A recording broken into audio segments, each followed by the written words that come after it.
Hi people, it's Archivist here, coming at you with yet another top 5. We live in a very cynical age when it comes to video games. Thanks to the internet, scandals can be easily exposed and spread across the world for all to see. Personally, I think the gaming industry is in a great place at the moment, but I can't deny there are certain aspects I would see abolished. So in today's list, I'll be going through 5 aspects I would like to disappear from modern gaming. Enjoy. Number 5. It's very misleading when a developer releases a trailer for a game that actually looks better than the final product. We all know about the recent controversy surrounding Watch Dogs, but trust me when I say it's been much worse than this in the past.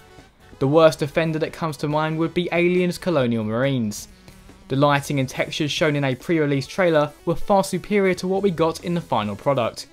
You do have to keep in mind that pre-release trailers are not representative of what the game will eventually look like, but it's fair to assume a game will get better, not worse. Number 4. Another plague of the gaming industry would be elitism, which is partially a result of the community itself as well as the developers. To be fair to the creators of a game, they do need to find a good balance between complexity and accessibility. However, I think the gaming community, or in other words us, are in a much better position to change their ways. If you're particularly good at a game but find yourself playing with a novice, it's always better for everyone if you help them out. Far too many pro players treat newcomers with needless contempt. I always find it truly inspiring when a veteran lends a helping hand rather than spewing vile insults. Number 3. Exclusives. They are in many cases essential for a console to succeed, but at the same time they are nothing but a nuisance to the consumer. In some cases I do understand why a game has to be exclusive, for example most Kinect games clearly need that device to function. However, in the case of games like Titanfall, there is no reason the game couldn't run on the PlayStation 4. Sure, the game can be played on the PC, but not everyone has a gaming computer as well as a console. As we all know, these exclusive deals take place behind the scenes, and there is nothing us as a consumer can do about it. It's so annoying when you don't want to spend a load of money on a console just so you can play 1 or 2 exclusive games on it.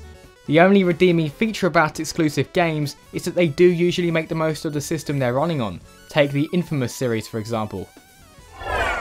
Number 2. Publishers may facilitate the release of many of our favourite games, but sometimes their business sense can squander the potential of a great product. We do see a lot of repetition among AAA games. For example, first-person shooters have become very common since Call of Duty 4.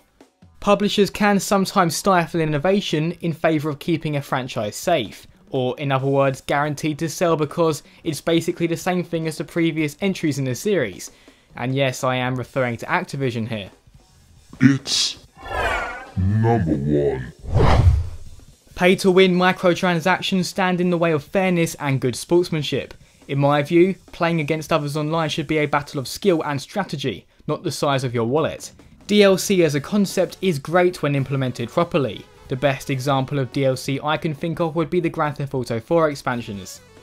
However, it can also be used in more insidious ways, which has become very common in mobile gaming. Recently, we've seen some poignant examples of this affecting next gen in Forza 5 and Rise Son of Rome. Those are the top 5 aspects I would remove from modern gaming if I had the power to. If there's a particular aspect in the gaming world that you hate, be sure to share your thoughts in the comments below. As always people, thanks very much for watching and see you next time.